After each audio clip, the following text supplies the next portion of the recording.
దేవుని వాక్యం సెలవిస్తుంది. మొదటి సమూయేలు గ్రంథము 2వ అధ్యాయము 7వ వచనములో హన్నా అనేటువంటి ఆమె ఇలాగున విజ్ఞాపన చేస్తూ ఉంది. ఏమని విజ్ఞాపన చేస్తుంది? చదువుకుందాం ఆ మాట. యెహోవా దారిద్ర్యమును ఐశ్వర్యమును కలుగు చేయవాడు, కృంగజేయువాడును లేవనెత్తువాడును ఆయనే. హల్లెలూయా. యెహోవా దారిద్ర్యం కలుగజేస్తాడు, ఐశ్వర్యాన్ని కూడా ఆయనే కలుగు చేస్తాడు. కాబట్టి దారిద్ర్యం కావాలన్నా మన మీద ఆధారపడింది, ఐశ్వర్యం కావాలన్నా మన మీద ఆధారపడింది. అంటే దేవునికి అనుకూలంగా మనం జీవించినప్పుడు, దేవునిలో మనం ఆశించినప్పుడు దేవుడు మనకి ఇవ్వవలసిన వాటిని ఇస్తాడు.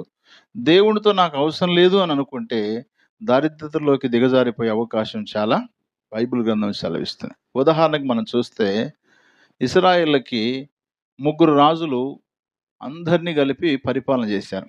మొదటి రాజు సౌలు, రెండవ రాజు దావీదు, మూడవ రాజు సొలొమోను. ఈ సొలొమోను యవ్వన కాలంలో రాజు అయిన తర్వాత తను దేవుణ్ణి అడిగాడు. ఏమని అడిగాడంటే, ఈ ప్రజలని పరిపాలన చేయుటకు కావలసిన వివేచన జ్ఞానము నాకు దయచేయమని దేవునికి తను ప్రార్థన చేశాడు. ఆయన ప్రార్థన చేసినప్పుడు దేవుడు తనతో ఏమన్నాడంటే, నువ్వు శత్రువుల ప్రాణమునైనను బంగారమునైనను ఐశ్వర్యమైనను అడగక జ్ఞానం అడిగావు గనక జ్ఞానమును ఐశ్వర్యము నేను నీకు ఇచ్చుచున్నాను. నీకంటే ముందున్న వారికి ఐశ్వర్యం లేదు, అంత జ్ఞానం లేదు. నీ వెనకటి తర్వాత కూడా అంతటి ఐశ్వర్యం, అంతటి జ్ఞానం ఎవరికి ఉండదు అని దేవుడు స్పష్టంగా మొదటి రాజుల గ్రంథం 3వ అధ్యాయము 11 నుంచి 13 వచనాల్లో ఈ మాటలు సెలవిచ్చాడు. అయితే భూ సంబంధమైన ఆశీర్వాదం, బంగారు, వెండి ఇవన్నీ కూడా సొలొమోను కలిగి ఉన్నాడు. అదే సమయంలో దేవుని సంబంధమైనటువంటి జ్ఞానాన్ని కూడా ఆయన సంపాదించుకోగలిగాడు. కాబట్టి ప్రియులారా, భూ సంబంధమైన ఐశ్వర్యం కంటే పరసంబంధమైన ఐశ్వర్యము చాలా ప్రాముఖ్యమైనది. పరసంబంధమైన ఐశ్వర్యము అంటే ఏంటో కొన్ని విషయాలు మనము జ్ఞాపకం చేసుకుందాం. పరసంబంధమైన ఐశ్వర్యం అంటే భౌతికపరమైన ఐశ్వర్యం అంటేనేమో బంగారము, వెండి, ఇంకా రకరకాల ఇప్పుడు మనం చెప్పుకున్న వాటన్నిటిని మనం చెప్పొచ్చు. కానీ పరలోక సంబంధమైన పరసంబంధమైనటువంటి ఐశ్వర్యం ఏంటంటే యెషయా గ్రంథము 33వ అధ్యాయము 6వ వచనాన్ని చదువుకుందాం. నీ కాలములో నియమింపబడినది స్థిరముగా నుండును, రక్షణ బాహుల్యమును బుద్ధి జ్ఞానముల సమృద్ధియు కలుగును, యెహోవా భయము వారికి ఐశ్వర్యము అన్నాడు. హల్లెలూయా. పరసంబంధమైనటువంటి ఐశ్వర్యము ఏంటయ్యా అంటే దేవుని అందలి భయము కలిగినట ఐశ్వర్యము. ఈనాడు ప్రజలకి దేవుని భయము లేదు.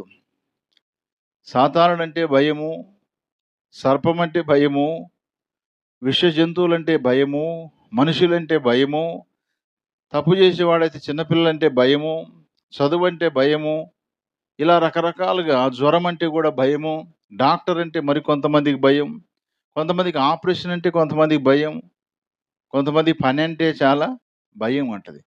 కానీ ఈ భయాలన్నీ కూడా భూ సంబంధంగా మనకు కనబడుతుండొచ్చు. కానీ పరసంబంధమైనటువంటి ఐశ్వర్యంలో భాగంగా దేవుని అందలి భయము ఐశ్వర్యం అని దేవుని యొక్క వాక్యం సెలవిస్తూ ఉంది. నిజంగా మన జీవితాల్లో దేవుని భయం చాలా ప్రాముఖ్యమైనది.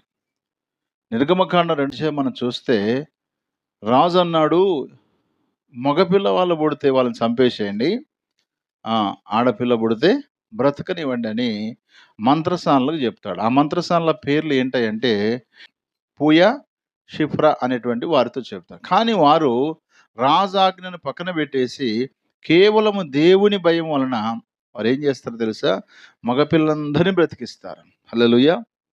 ఆ విధంగా దేవునికి భయపడిన కారణాన్ని బట్టి వారి యొక్క సంతానాన్ని దేవుడు అభివృద్ధి పరిచాడని నిర్గమకాండం 1వ అధ్యాయం అంతట్లో మన విషయాలు గమనించవచ్చు.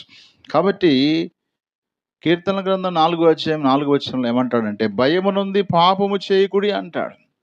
అంటే దేవుని యొక్క భయం మనం కలిగి ఉన్నప్పుడు మనం పాపము చేయం.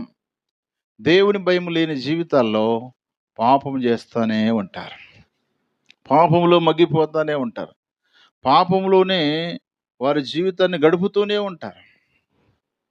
యోసేపు యొక్క జీవితంలో మనం చూస్తే దేవుని భయం కలిగిన వాడు గనుక పాపము చేయడానికి ఇష్టపడలేదు తాను. అందుకోసమే మొదటి పేతురు పత్రిక 1వ అధ్యాయము 17వ వచనములో పేతురు భక్తుడు ఇలా మాట్లాడుతున్నాడు. కాబట్టి మీ మనస్సు అను నడుము కట్టుకొని నిబ్బరమైన బుద్ధి గలవారై యేసుక్రీస్తు ప్రత్యక్షమైనప్పుడు మీకు తేబడు కృప విషయమై సంపూర్ణ నిరీక్షణ కలిగి ఉండుడి అన్నాడు. 17వ వచనములో పక్షపాతము లేకుండా క్రియలను బట్టి ప్రతి వానిని తీర్పు తీర్చువాడు తండ్రి అని మీరు ఆయనకు ప్రార్థన చేస్తున్నారు కనుక మీరు పరదేశులై ఉన్నంత కాలం భయముతో గడుపుడి అన్నాడు. చూసారా? ప్రభువా, మీరు పక్షపాతం లేని దేవుడవయ్యా, ప్రతి వానికి వాని క్రియల చొప్పున ప్రతిఫలం ఇస్తావు ప్రభు అని ప్రార్థన చేస్తున్న మీ జీవితంలో లేక మన జీవితంలో మనం చేయవలసిన పని అంట భయముతో కాలాన్ని గడపాలంట. మనుషుల భయం కాదు ప్రియులారా, దేవుని భయము చేత మనం కాలాన్ని గడపాలి. కారణం ఏంటంటే మనము పరదేశులమని రాయబడింది అక్కడ. ఎవరమంటే మనం పరదేశులుగా ఉన్నాము గనుక ఒకరోజు మనం పరలోకానికి వెళ్ళాలి గనుక ఈ భూలోకంలో పర సంబంధమైనటువంటి దేవుని భయమైన ఐశ్వర్యాన్ని కలిగి మనం బ్రతకాలని దేవుని వాక్యం సెలవిస్తూ ఉంది. కాబట్టి గుర్తిద్దాం, దేవుని భయము పర సంబంధమైన ఐశ్వర్యము. బంగారము, వెండి, డబ్బు లేకపోతే ఇంకా ఏ దాన్ని కొలిచినా సరిగాక ఈ దేవుని భయమైన ఐశ్వర్యం దగ్గర అన్నీ తక్కువనే. కాబట్టి మనకు ఆస్తి లేకపోయినా, అంతస్తు లేకపోయినా, ఇల్లు లేకపోయినా, వాకిలు లేకపోయినా మనకు ఒకటి ఉంది. ఏంటో తెలుసా? దేవుని భయము. ఈ దేవుని భయము మనుషులకు సులకనగా కనపడుండొచ్చు, కానీ దేవుని దృష్టికి మాత్రం ఇది ఎలాంటి తెలుసా? ఐశ్వర్యం కంటే గొప్పది. అందుకని దేవుని యందలి భయము ఐశ్వర్యం అని దేవుని యొక్క వాక్యం సెలవిస్తుంది.